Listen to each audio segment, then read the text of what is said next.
Natasha, reporter Natasha अपने एक article राजनीति और माफिया लिखते लिखते बारको से जा टकराई और बारको की मुट्ठी में बंद उसके एडिटर, बारको के गुंडों और भ्रष्ट पुलिस वालों ने नताशा को समाज का वह घिनौना रूप दिखाया जिससे वह अनजान थी। वह इतनी परेशान हो गई कि ध्रुव और ऋचा के रिश्तों पर भी शक करने लगी और जब इंस्पेक्टर शमशेर सिंह ने उसे हीरोइन रखने के झूठे केस में फंसाना चाहा तो नताशा ने तय कर लिया कि अब वह रिपोर्टर नताशा के बजाय बन जाएगी कमांडर नताशा। और इसी परिवर्तन की शुरुआत यहाँ से होती है। You are under arrest miss Natasha, video cassette में छिपाकर हीरोइन की तस्करी करने के आरोप में। यह कैसेट मेरा नहीं है, यह मुझे एक लड़का अभी अभी यह कहकर दे गया है कि इसमें एक केस से संबंधित महत्वपूर्ण सुराग हैं। कौन था वो लड़का? यह मुझे नहीं पता, उसको मैं नहीं जानती। सभी पकड़े गए अपराधी यही कहते हैं। अब चुपचाप यह हथकड़ी पहन लो, वरना कल के अखबार में छपेगा कि ग्रैंड मास्टर रोबो की ग्रेट बेटी पुलिस मुठभेड़ में मारी गई। रोबो? तुम मेरे बारे में कैसे जानते हो इंस्पेक्टर? याद करो, कुछ समय पहले तुम्हारे घर से AK-47 राइफल पकड़ी गई थी। उस केस में हालांकि तुमको पुलिस ने आखिरकार बेकसूर ठहराया था, लेकिन उस केस से तुमको पब्लिसिटी खूब मिली थी। खैर, एक आतंकवादी की बेटी स्मगलर नहीं बनेगी तो और क्या बनेगी? पढ़ें black cat. Grand master robo की ताकत अगर कम ना हुई होती तो ये बात कहने से पहले तुम्हारी जुबान कांप कर गिर गई होती शमशेर सिंह। बहुत सुन ली तेरे बाप की तारीफ, अब हाथ आगे कर और पहन लोहे की चूड़ियां। अब मैं कुछ नहीं पहन सकती। अगर मैंने हथकड़ी पहन ली तो इन बंधनों से कभी बाहर नहीं निकल पाऊंगी, और अगर मैंने कुछ और करने की कोशिश की तो ये शर्तिया मुझे गोली मार देगा। अब मैं क्या? अरे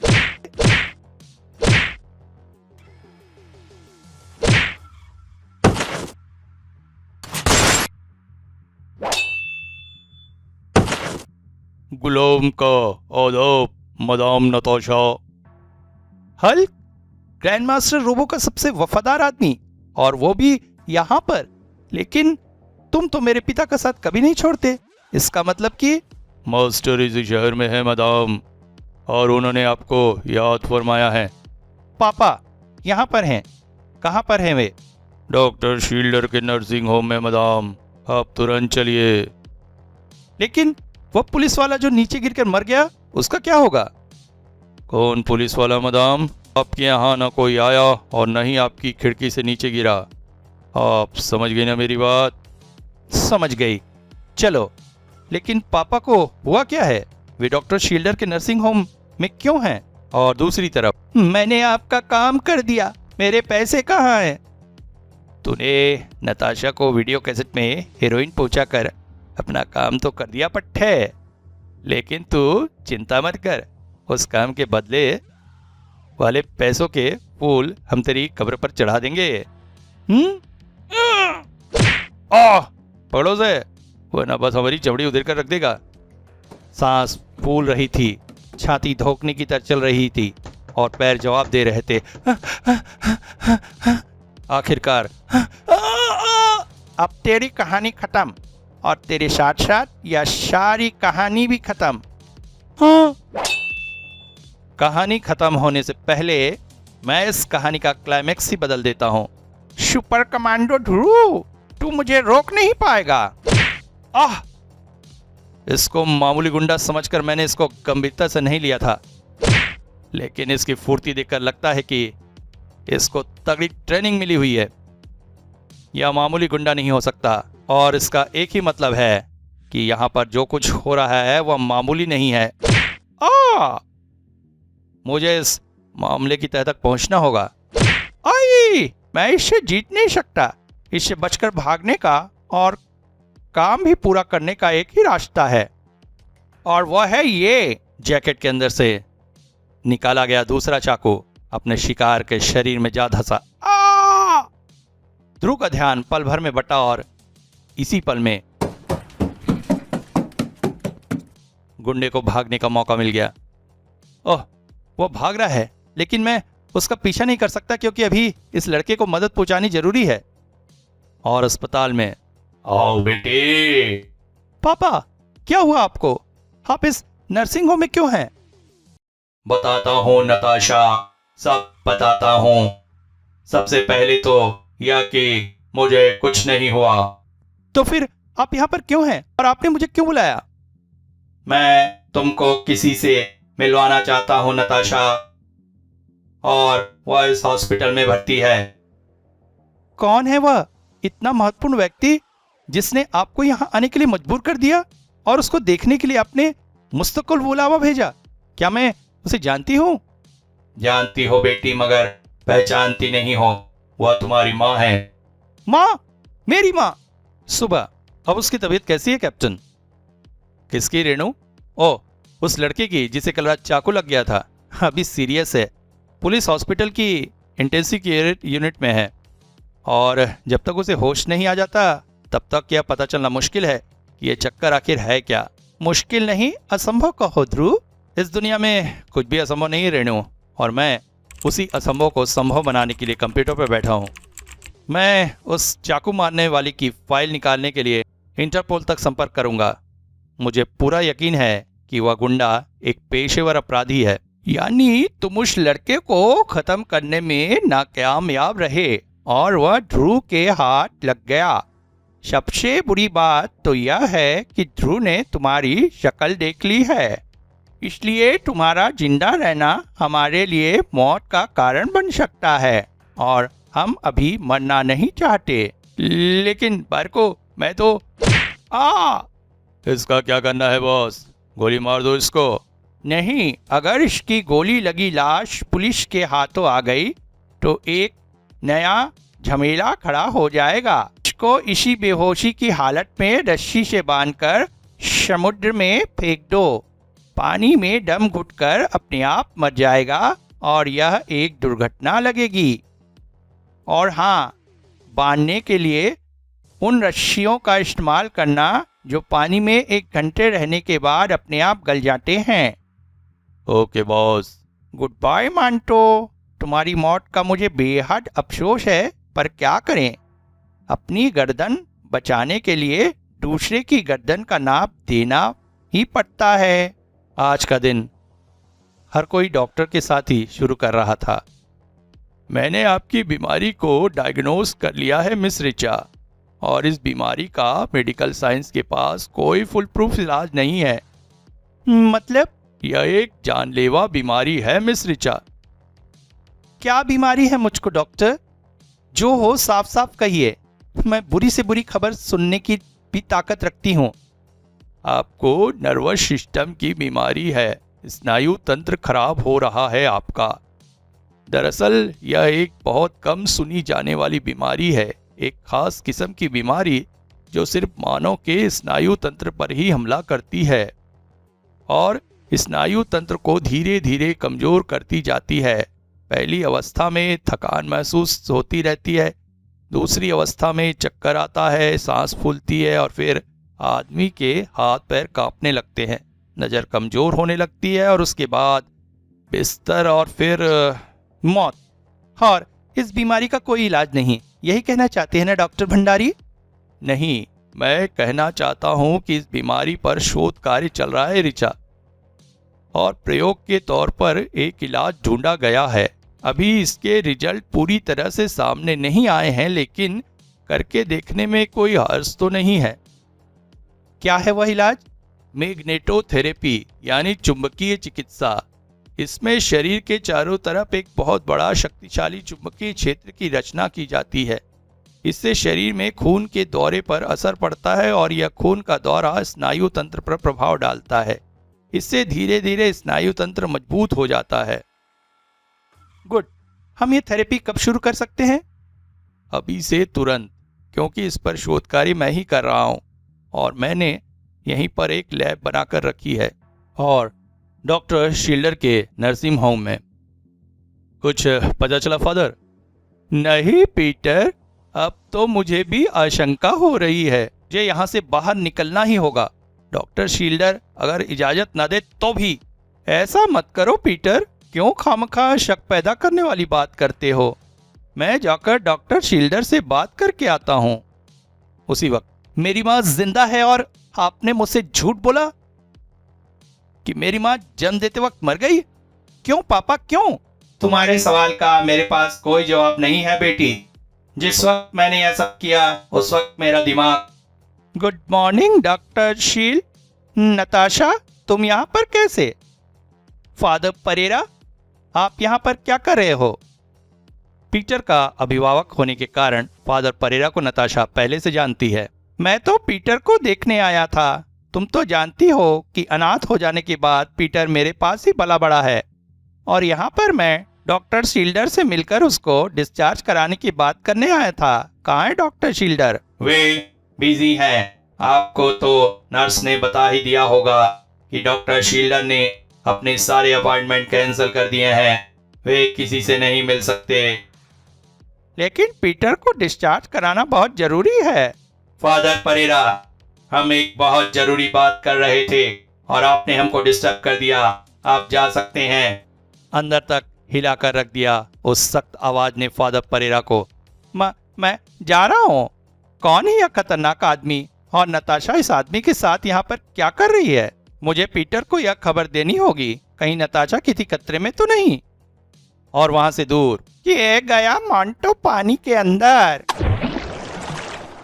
अब बेहोश मोंटो पानी के अंदर ही अंदर दम घुटने से मर जाएगा। रस्सियां अपने आप गल जाएंगी और लाश मिलने पर पुलिस अपनी रिपोर्ट में लिखेगी मोंटो ने आत्महत्या कर ली। बारको का दिमाग का जवाब नहीं। दूसरी तरफ, ओह,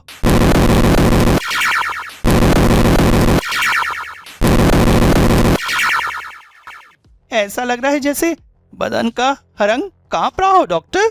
यह मैग्नेटोथेरेपी सीधे नर्वस सिस्टम पर असर करती है रिचा। यह कंपन उसी के कारण है। पर यह तो अच्छी खबर है। इसका मतलब है कि इलाज असर कर रहा है। अब तुमको रोज यहाँ आकर एक बार मैग्नेट फील्ड में यह झटका सहन करना होगा, और अगर तुम ठीक हो गई तो तुमसे ज्यादा फायदा मुझे होगा। आपको कैसे? मैं प्रसिद्ध हो जाऊंगा रिचा, इस लाइलाज बीमारी का इलाज ढूंढने वाला डॉक्टर। और डॉक्टर शील्डर के नर्सिंग होम में। आप चुप क्यों हो पापा? मैंने तो आपसे एक सीधा साधा सवाल पूछा है। माँ के जिंदा रहते आपने मुझसे झूठ क्यों बोला कि वो मर गई? क्यों दूर रखा मुझे उससे? और इतने सालों बाद आप मुझे उसके पास क्यों लेकर आए हैं? एक सवाल और है नताशा, कि रोबो ने तुम्हारी माँ को यहाँ पर क्यों रखा हुआ है डॉक्टर शील्डर के हॉस्पिटल में? Doctor shielder? हाँ नताशा, मैं ही हूँ डॉक्टर शील्डर। और मैं बताता हूँ कि रोबो मेरियन को यहाँ पर लेकर क्यों आया हुआ है। मेरियन? हाँ, यही है तुम्हारी माँ का नाम। और मैं तुमको बताता हूँ कि रोबो कौन था, मेरियन कौन थी और मैं कौन था। एक पुरानी कहानी शुरू होने को बेताब थी, और दूसरी तरफ एक नई कहानी जन्म ले रही थी। यह मैं कहाँ पर हूँ? मेरा दम क्यों घुट रहा है? ठंड क्यों लग रही है? मैं पानी के अंदर हूँ, समुद्र में। ठंडे पानी की गहराइयों में मोंटो को होश आ रहा था। मेरे हाथ पैर बंधे हुए हैं। जब तक मैं इन फंदों से बाहर नहीं निकल आता तब तक तैरकर बच नहीं सकता। मोंटो ने इतनी ताकत शायद कभी नहीं लगाई थी, और पानी में अपने आप गल जाने वाली रस्सियां भी कमजोर हो गई थी। बंधन खुल गए। बंधन खुलने से भी कोई खास फायदा नहीं होगा। मैं पानी में काफी गहराई पर हूँ। सतह तक पहुँचते पहुँचते दम घुट जाएगा। फेफड़ों में हवा बहुत कम बची है। अब तो मौत होकर ही मेरे हाथ किसी चीज से लड़ रहा है। सपाट दीवार लग रही है, कुछ उभरा हुआ भी है, दब रहा है। यह समुद्र में डूबा क्यूसरी का स्पेसशिप था। पड़े मौत के चेहरे, जिसके अंदर मोंटो आ गिरा था। मोंटो के अंदर आते ही शिप के ऑटोमेटिक पंप ने पानी को बाहर निकालना शुरू कर दिया, और पीछे रह गया आश्चर्यचकित मोंटो। कमाल है, यह तो स्टार वॉर्स का सेट लगता है। जरूर किसी फिल्म के प्रोड्यूसर का सेट डूब गया होगा। खैर, मेरी तो इसने जान बचा ली। अब यहाँ से बाहर निकलना कितना आसान हो गया है इस स्पेस सूट को पहनकर। रूबी जल्दी ही इस घटना में शामिल होने वाला था। नताशा, इंस्पेक्टर शमशेर सिंह को नताशा ने मारा है? यह मैं नहीं कह रहा मिस्टर ध्रुव। मैंने सिर्फ इतना कहा है कि हमको नताशा पर शक है, क्योंकि शमशेर सिंह की लाश हमको नताशा के अपार्टमेंट वाली बिल्डिंग के बाहर मिली है। वह ऊपर से गिरकर मरा था। उस इमारत में तो और भी कई फ्लैट हैं ऑफिसर। हाँ, लेकिन शमशेर की उंगलियों के निशान सिर्फ नताशा के फ्लैट पर ही मिले हैं ध्रुव। लेकिन इससे यह तो साबित नहीं होता कि नताशा ने ही शमशेर सिंह को मारा है। हो सकता है वह कहीं और से नीचे गिरा हो। आखिर नताशा उसे क्यों मारेगी? क्योंकि नताशा एक स्मगलर है मिस्टर ध्रुव। हमको उसके फ्लैट से हेरोइन के पैकेट मिले हैं, एक वीडियो कैसेट के खोल में रखे हुए। यह जरूर नताशा को फंसाने की चाल है। इससे पहले भी एक कोशिश हो चुकी है। पढ़िए ब्लैक कैट। हो सकता है ध्रुव, लेकिन फिलहाल तो नताशा से पूछताछ करने की जरूरत है। यह सब आप मुझे क्यों बता रहे हैं? क्योंकि आप कानून के रखवाले भी हैं और नताशा के गहरे दोस्त भी। आप जरूर जानते होंगे कि इस वक्त नताशा कहाँ पर है। हम चाहते हैं कि नताशा को पकड़वाने में आप हमारी मदद करें। उफ, यह तो ना निगलते बने और ना उगलते बने वाली बात हो गई है। इस वक्त अगर पापा यहाँ होते तो काम आसान हो जाता, लेकिन उनको भी इसी वक्त जरूरी काम से दिल्ली जाना था। खैर, इतना तो पक्का है कि नताशा को ढूंढना ही पड़ेगा। नताशा अपनी जिंदगी का रहस्य ढूंढने में व्यस्त थी। ये कहानी तब से शुरू होती है नताशा, जब तुम्हारा कहीं नामो निशान न था और न ही रोबो का। ये तो बस मैं और मेरियन, हम दोनों मेडिकल कॉलेज में एक साथ ही पढ़ते थे। आपस में गहरे दोस्त भी थे, एक दूसरे से बेइंतहा प्यार करते थे और शादी करने का इरादा रखते थे। मेरियन को प्लास्टिक सर्जरी में दिलचस्पी थी और मुझे रोबोटिक्स में, यानी कृत्रिम मशीनी अंगों के प्रत्यारोपण करने में। हम दोनों ही अपने अपने क्षेत्र में माहिर डॉक्टर थे और इस कारण हमको अपने प्रैक्टिस जमाने में ज़्यादा वक्त नहीं लगा। पहला शील्डर नर्सिंग होम आज से 20 साल पहले इंग्लैंड में खोला गया और उसके पहले मरीज थे रॉबर्ट शीन, जिसको आज की दुनिया ग्रैंड मास्टर रोबो के नाम से जानती है। उस वक्त की पुलिस फाइलों के अनुसार रॉबर्ट शीन एक जिंदा दिल का लड़का था। एनर्जी बहुत थी उसमें, लेकिन जब उसे उस एनर्जी को निकालने का कोई रास्ता नहीं मिला तो वह अपराध की तरफ मुड़ गया। अपराध तो वह छोटे मोटे ही करता था, लेकिन उसकी निडरता और जांबाजी के कारण कई लोकल अपराधी उसको अपना गुरु मानने लगे थे और यही निडरता उसके लिए मौत का कारण बन गई। एरिया के माफिया चीफ गॉडफादर एल सल्वानो है रॉबर्ट। ये चाहते हैं कि तुम इनके लिए काम करो और अपने गैंग को इसके गैंग से मिला दो। रॉबर्ट किसी के लिए काम नहीं करता। शेरों के ऊपर भला कौन हुकूमत कर पाया है? आदमी खतरनाक लगता है सल्वानो। अभी तो नहीं, लेकिन भविष्य में हमारे लिए खतरा बन सकता है। इसलिए मिटा दो इसको और इसके ठगपुंजिए गैंग को। ऐसी मौत मारो इन्हें जो औरों के लिए सबक साबित हो। जाओ। और फिर खून की होली खेली गई। सलवानों के तनीदुनिक हथियारों से लैस आदमियों ने रॉबर्ट गैंग के अड्डे पर बिना चेतावनी के धावा बोल दिया। रॉबर्ट गैंग के सदस्य इसके लिए तैयार नहीं थे। वे बगरों की तरह काट डाले गए। सिर्फ एक ही आदमी सिर्फ एक पिस्तौल के जरिए उस फौज का मुकाबला कर रहा था और वह आदमी था रॉबर्ट शीन, अचूक निशानेबाज जिसकी हर गोली अपना शिकार तलाश करती जा रही थी। सलवानों के आदमियों की तादाद तेजी से कम होती जा रही थी और पिस्तौल की गोलियां खत्म होने के बाद भी सलवानों के आदमियों की तादाद कम होने में कोई रुकावट नहीं आई थी। एक अकेला आदमी सलवानों के लिए खतरा बनता जा रहा था, लेकिन सलवानों के पास बंदूक के अलावा और भी शस्त्र थे, ऐसे हथियार जिनको निशाने पर फेंकने की जरूरत नहीं पड़ती। वे अपना निशाना अपने आप ढूंढ लेते। रॉबर्ट शीन को जब मैंने पहली बार देखा तब वह उसी हाल में था, हथगोले से बुरी तरह घायल। उसका शरीर बुरी तरह से सख्त विक्षत हो चुका था, बचने की उम्मीद नहीं थी और इसी कारण मुझको इलाज का वह तरीका अपनाने पर मजबूर होना पड़ा जिसे अब तक टेस्ट भी नहीं किया जा सका था, कृत्रिम मशीनी अंगों के प्रत्यारोपण का तरीका। और इस तरह रॉबर्ट शीन बन गया रोबो। ऑपरेशन सफल रहा। अब हमको इंतजार था ऑपरेशन के नतीजे का, क्योंकि हमको पता नहीं था कि कृत्रिम मशीनी अंगों का प्रत्यारोपण रॉबर्ट पर क्या असर डालेगा। शुरुआत अच्छी भी थी और ख़राब भी। रॉबर्ट का शरीर मशीनी अंगों को ग्रहण कर रहा था, लेकिन साथ ही साथ रॉबर्ट चिड़चिड़ा भी होता जा रहा था। एक क्रूरता सी झलकने लगी थी उसकी आंखों में। हॉस्पिटल का स्टाफ भी उसके पास जाने से घबराने लगा था। रॉबर्ट को किसी पर भी भरोसा नहीं रह गया था, और इसका एक ही कारण हो सकता था, शरीर में मशीनी अंगों का लगना। मशीनी अंगों ने उसके शरीर में कुछ खास हार्मोन्स की कमी पैदा कर दी थी, जिसके कारण वह क्रूर से क्रूरतम होता जा रहा था। यह गलती मेरी थी जिसने रॉबर्ट की ज़िंदगी बिगाड़ कर रख दी थी, और उस गलती को सुधारने का मेरे सामने एक ही रास्ता था, मेरियन। सिर्फ मेरियन ही एक ऐसी शख्स थी जिसको देखकर रॉबर्ट के चेहरे पर मुस्कान आ जाती थी। इसलिए हमने आपस में यह तय किया कि मेरियन ही रोबो की देखभाल करे। मेरियन भी मान गई, क्योंकि वह सिर्फ थोड़े दिनों की ही बात थी। लेकिन दिन बीतने के साथ साथ रॉबर्ट का मेरियन के प्रति प्यार का पागलपन बढ़ता गया।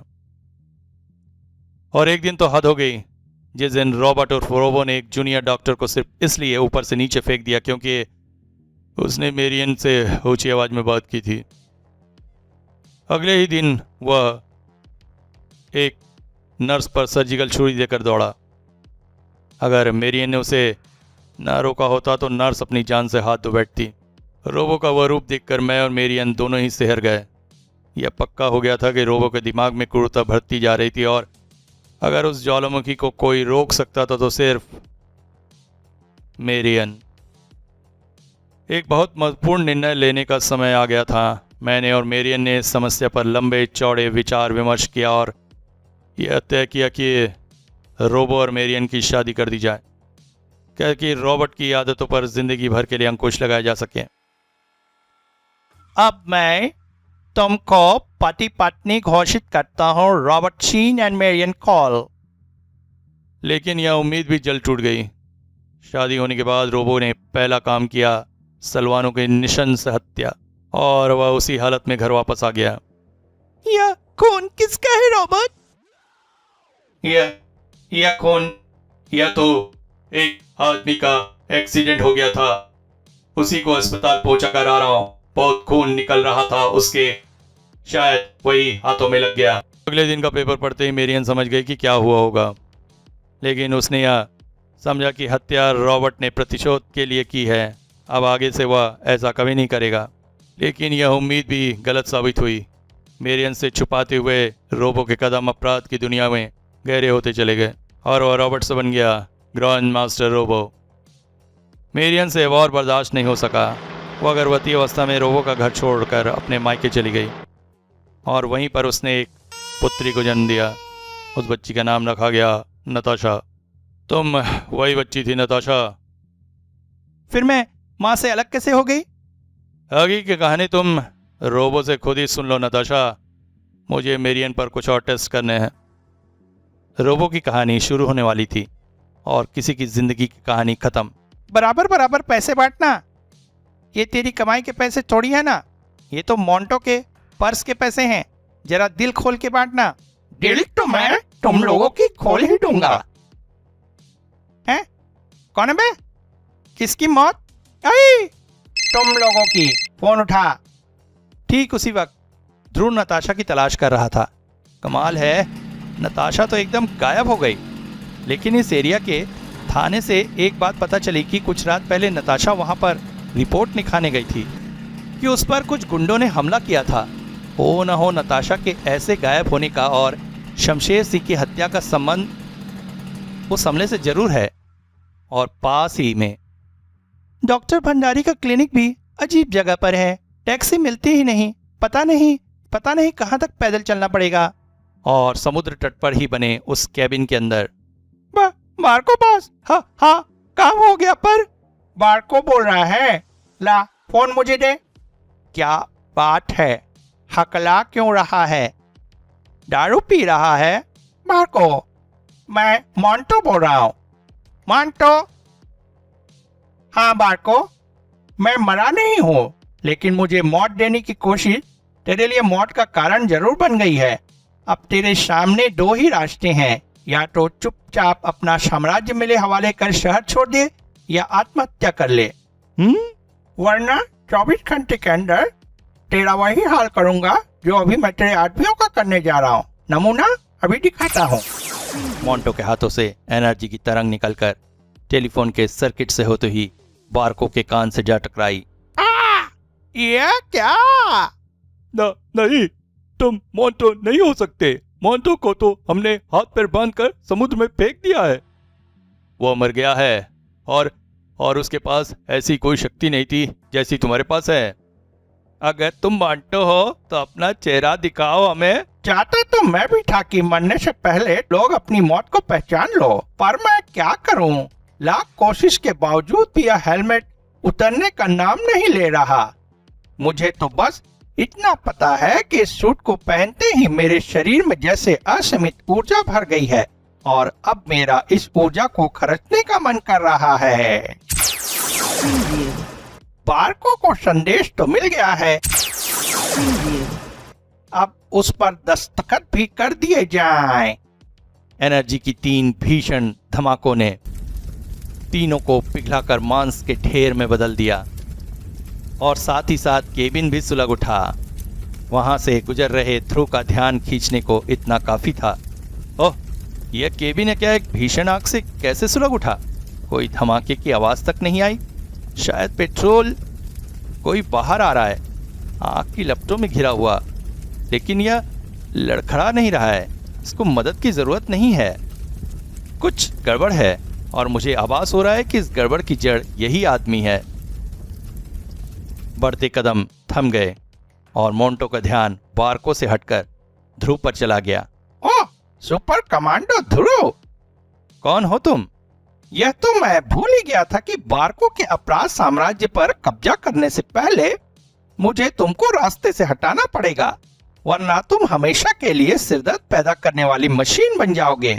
बारको? इसने बारको का नाम लिया? यानी इस सारे चक्कर का बारको से संबंध है। मशहूर माफिया चीफ बारको। अब तक पुलिस के पास बारको के खिलाफ कोई सबूत नहीं है।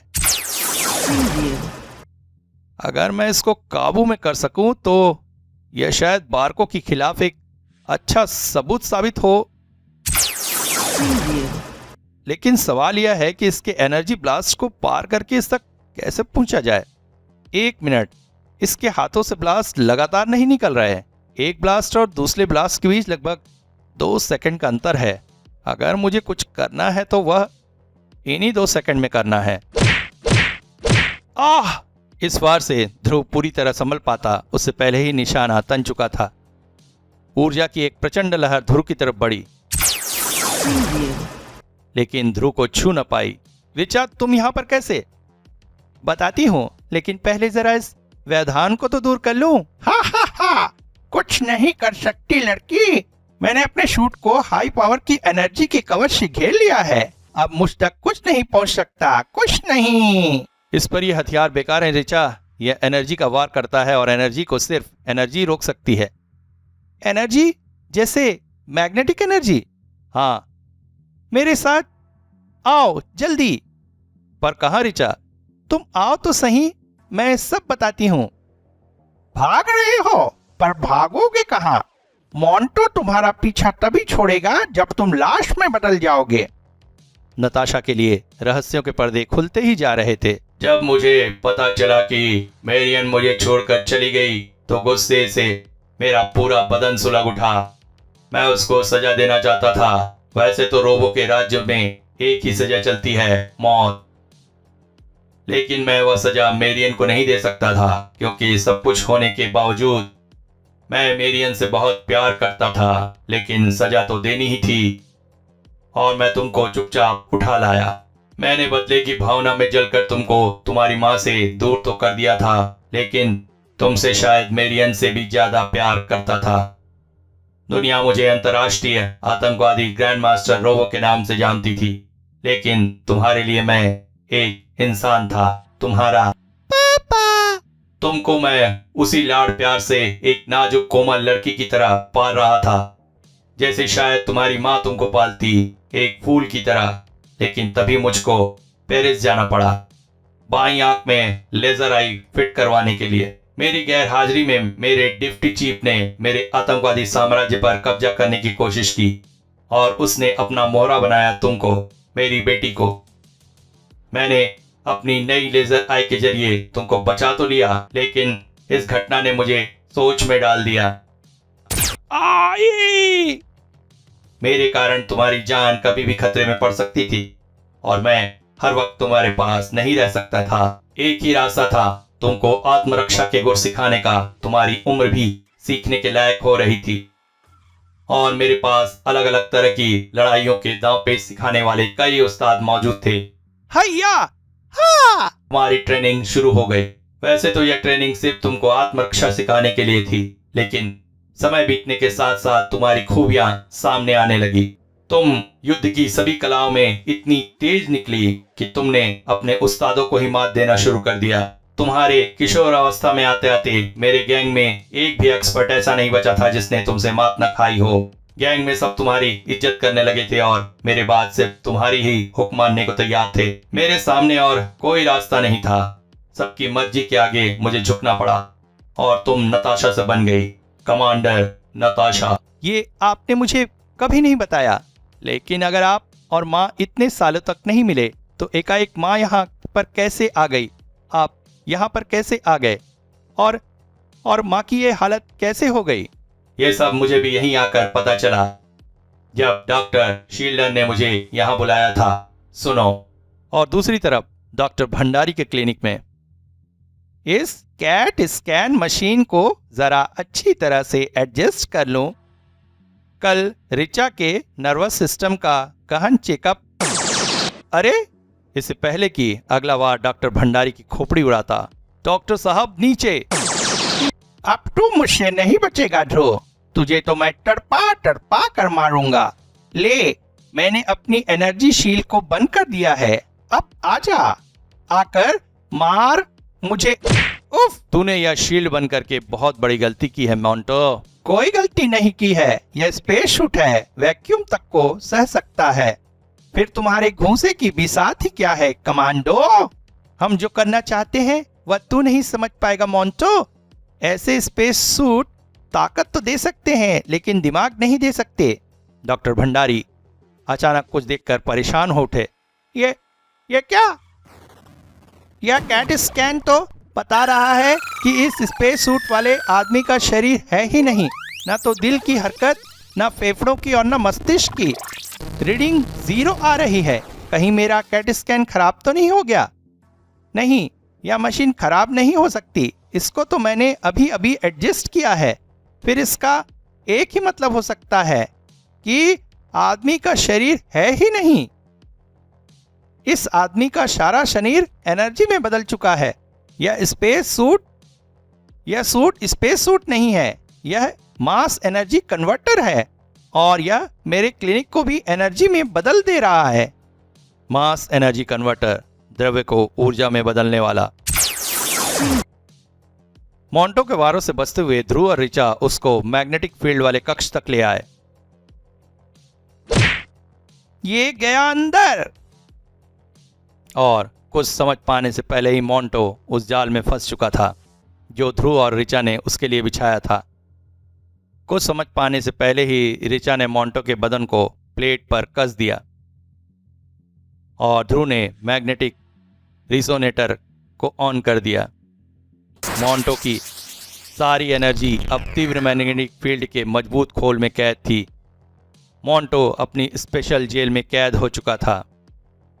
चलो, एक मुसीबत तो दूर हुई। अब ध्रुव, ये आदमी अब आदमी नहीं है।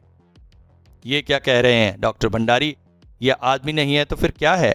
इसका पूरा शरीर एनर्जी में बदल चुका है ध्रुव। अब इस खोल में इसका शरीर गुब्बारे में भरे पानी जैसा है। ओह, यानी अरे, मेरे स्टार ट्रांसमीटर पर कोई मैसेज आ रहा है। Hello, Dhruv here. कैप्टन, मैं कैडेट करीम, पुलिस अस्पताल में भर्ती उस लड़की को होश आ गया है। उसने अपना बयान भी दे दिया है। उसके अनुसार। करीम से उस लड़के का बयान सुनकर ध्रुव की आंखें फैलती चली गई। ओह, यानी यह नताशा को फंसाने की चाल थी और इंस्पेक्टर शमशेर सिंह भी इसमें शामिल था। इससे दो बातें साफ होती है, एक तो यह कि नताशा स्मगलर नहीं है और दूसरी यह कि नताशा कातिल है, क्योंकि उस रात शमशेर सिंह उसी के फ्लैट पर गया होगा नताशा को रंगे हाथों पकड़ने के लिए। एक खबर और है ध्रुव, पीटर का फ़ोन आया था। फादर परेरा उसको देखने शील्डर नर्सिंग होम गए थे। उन्होंने वहाँ पर नताशा को डॉक्टर शील्डर के रूम में देखा है। उसके साथ एक खतरनाक सा आदमी भी था। फादर परेरा चेहरा तो नहीं देख पाए, पर उसका चेहरा मेटल जैसा चमक रहा था। रोबो, यानी नताशा ग्रैंड मास्टर रोबो के साथ डॉक्टर शील्डर के नर्सिंग होम में है। पर क्यों? मुझे तुरंत वहां पर जाना होगा। रिचा, तुम यहीं पर रुककर मोंटो पर नजर रखो। मैं थोड़ी देर में वापस आकर इसको हिरासत में लेने का इंतजाम करता हूँ। ओके ध्रुव। ध्रुव अब नताशा की तरफ बढ़ रहा था। तो तुम जानना चाहती हो कि 18 सालों के बाद एकाएक तुम्हारी माँ यहाँ पर कैसे आ गई? यह सब जिसके कारण हुआ उसका नाम है सुपर कमांडो ध्रुव। ध्रुव? हाँ, इसका कारण था ध्रुव का वह क्राइम कोर्ट बैठाना जिसमें मैं ध्रुव की गिरफ्त में आ गया। पढ़िए, मैंने मारा ध्रुव को एवं हत्यारा कौन। मुझको कोई सजा तो नहीं हो सकी क्योंकि उस कत्ल का कोई चश्मदीद गवाह नहीं था, पर मेरे 19 सालों के आतंकवाद के दौरान मेरा नाम पहली बार अखबारों में छपा। दुनिया भर के अखबारों में मेरियन ने भी वह खबर पढ़ी कि मैं राजनगर जेल में हूँ। उसको मालूम था कि डॉक्टर शील्डर भी उस वक्त राजनगर में है। उसने डॉक्टर शील्डर से बात की और डॉक्टर शील्डर ने भी इस खबर की पुष्टि की। मेरियन बेचैन हो उठी मुझसे मिलने के लिए और मुझसे तुम्हारा पता पूछने के लिए।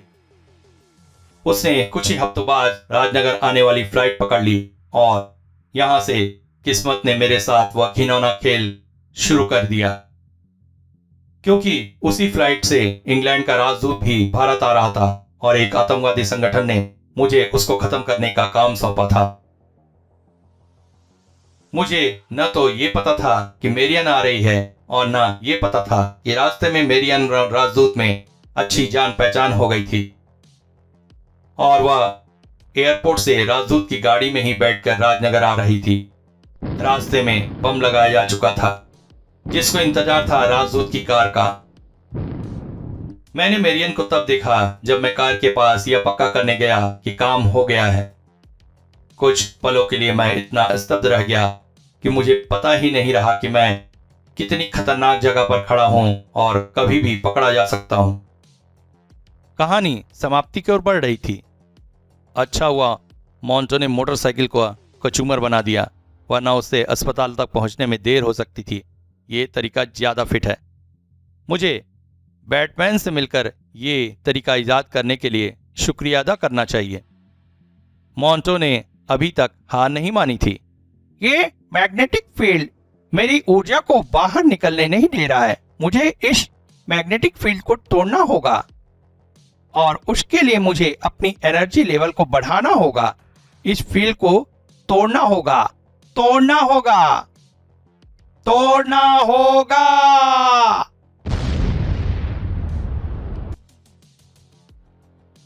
वह डॉक्टर शील्डर के नर्सिंग होम में गया है। अब उसी नर्सिंग होम में कब्र बनेगी सुपर कमांडो ध्रुव की। आ गया शील्डर नर्सिंग होम। कहानी जारी थी। ज्यादा समय नहीं था, मेरियन अभी जिंदा थी। मैंने उसको गाड़ी से बाहर खींच लिया। दुख और पछतावे से मेरे हाथ कांप रहे थे। आतंकवाद की वह आग जो मैं दुनिया में लगाता फिर रहा था, आज मेरे ही घर को जला रही थी। मेरियन की हालत बहुत खराब थी। उसको दुनिया का सिर्फ एक ही डॉक्टर बचा सकता था, डॉक्टर शील्डर, और वह संयोग से राजनगर में ही था। मैं मेरियन को यहाँ ले आया और फिर तुमको बुलावा भेजा ताकि मैं अपनी माँ से मिल सकूं। हाँ, और तुमको एक खबर और देनी थी। इस घटना ने मेरी विचारधारा को बदल दिया है। मैं आत्मसमर्पण करना चाहता हूँ। इस अपराध की दुनिया को छोड़ देना चाहता हूँ। मैं फिर से रॉबर्ट शीन बन जाना चाहता हूँ। अगर तुम सच में ऐसा चाहते हो रोबो, तो कदम कदम पर तुम्हारे साथ है। सुपर कमांडो ध्रुव। तुम यहाँ पर कैसे? कैसे नहीं, क्यों पूछो नताशा। मैं तुमसे यहाँ पर शमशेर सिंह की हत्या के बारे में पूछने आया हूँ। ओह, लेकिन मुझे तो उस हत्या के बारे में कुछ नहीं पता। झूठ मत बोलो नताशा। मेरे पास इस बात के ठोस सबूत हैं कि शमशेर सिंह तुम्हारे फ्लैट में ही गया था। मैं बस यह जानना चाहता हूं कि हत्या में तुम कहां तक शरीक। आह, यह क्या? एक मामूली सा एनर्जी ब्लास्ट था नताशा जी। मोंटो, तुम आजाद हो गए। तुमको खत्म किए बगैर मैं स्वर्ग में भी रहना पसंद नहीं करूंगा super commando Dhruv. Goodbye. रुक जाओ, ये क्या कर रहे हो? मरीजों की जान खतरे में पड़ जाएगी। तुम जानो कि कब से परवाह करने लगे ग्रैंड मास्टर रोबो। ये मामला मेरे और ध्रुव के बीच का है, तुम टांग मत अड़ाओ। अगर मैं बीच में नहीं पड़ा तो मेरियन की जान को खतरा हो सकता है, शील्डर को हो सकता है, और शायद मैं ध्रुव की भी जान बचाना चाहता हूं। ये स्पेस सूट है रोबो, इस पर तुम्हारी लेजर आई का कोई असर नहीं होगा। लेकिन इसका असर तो होगा ना मोंटो। तुम लोग मुझ पर मिलकर हमला कर रहे हो। यहाँ तक उड़कर आने में मेरी बहुत सी ऊर्जा खर्च हो गई है, इसलिए मैं ऊर्जा कवच नहीं पहन पा रहा हूँ। लेकिन फिर भी मैं एक नया काम कर सकता हूँ। इस स्पेस सूट को जब चाहे ऊर्जा में बदल सकता हूँ और जब चाहे वापस अपने असली रूप में आ सकता हूँ। कोई फायदा नहीं है ग्रैंड मास्टर रोबो, तुम्हारा लेजर ब्लास्ट भी इस रूप में मेरे आर पार हो जाएगा, लेकिन मेरे एक तगड़े वार से तुम्हारी जिंदगी आर पार हो सकती है, इसलिए दूर रहो। नताशा, तुम चुपचाप क्यों खड़ी हो? हमारा साथ क्यों नहीं देती? तुम जानती हो कि इससे तुम्हारी, मेरा मतलब मरीज को खतरा हो सकता है। जब होगा तब मैं बीच में जरूर पड़ूंगी। फिलहाल यह लड़ाई ध्रुव की है, मेरी नहीं। मैं उस समय का इंतजार नहीं करूंगा, मैं इसको रोक कर ही रहूंगा अभी। मगर कैसे?